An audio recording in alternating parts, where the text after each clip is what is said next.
Good morning. This is Pastor Jeff. This is our daily lectionary readings for Friday, June 9th, 2023. With it being Friday, we are looking ahead to what is going to be happening at church on Sunday. Our psalm reading, once again, is going to be Psalm 50, 7 through 15.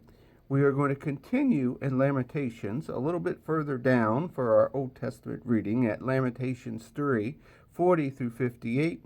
And then for the New Testament, we're going to be in Acts 28, verses 1 through 10. Let us listen in to our scriptures today. Are you listening, dear people?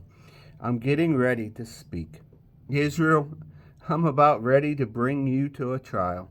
This is God, your God, speaking to you.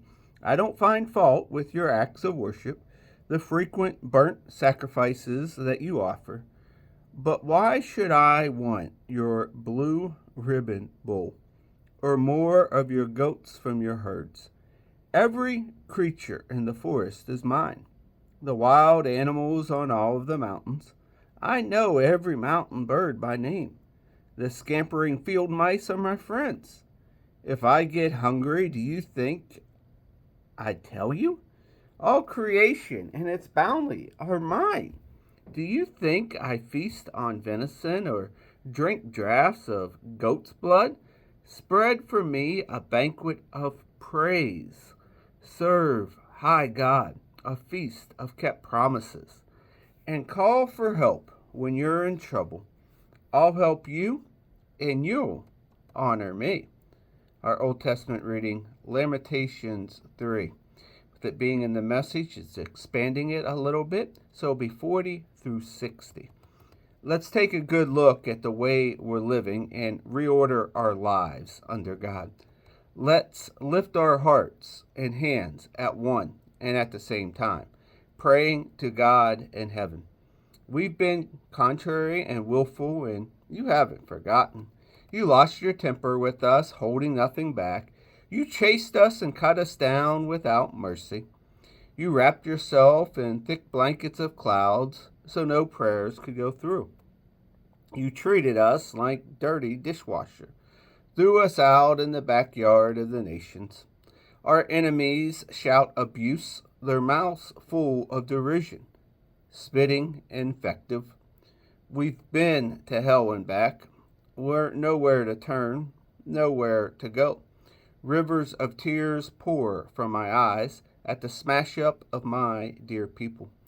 The tears stream from my eyes and artisan wells of tears, until you, God, look down from on high.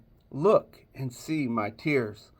When I see what's happening to the young women in the city, the pain breaks my heart. Enemies with no reason to be enemies hunted me down like a bird. They threw me into a pit, then pelted me with stones. Then the rains came and filled the pit. The water rose over my head.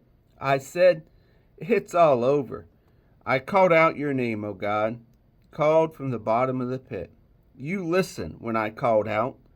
Don't shut your ears. Get me out of here. Save me. You came close when I called out. You said, it's going to be all right. You took my side, Master. You brought me back to life. God, you saw the wrongs heaped on me. Give me my day in court.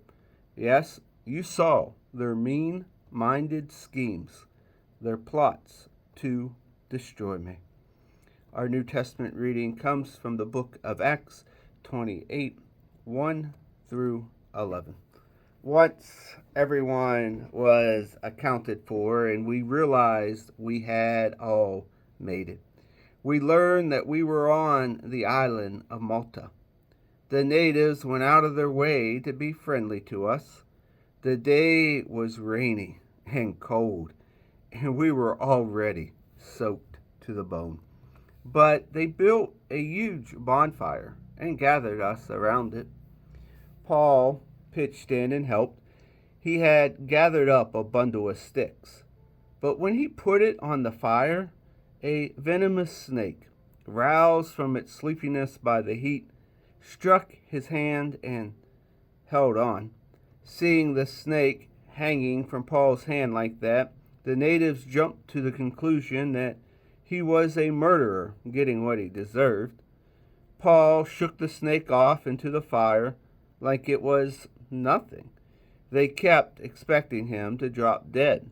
But when it was obvious that he wasn't going to, they jumped to the conclusion that he was a god. The head man in the part of the island was Publius. He took us into the home as his guest, drying us out and putting us up in fine style for the next 3 days. Publius' father was sick at the time, down with a fever and dysentery. Paul went to the old man's room, and when he laid hands on him and prayed, the man was healed. Word of the healing got around fast, and soon everyone on the island who was sick came and got healed. We spent a wonderful 3 months on Malta.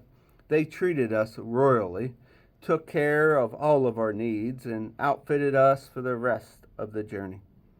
When an Egyptian ship that had wintered there in the harbor prepared to leave for Italy, we got on board.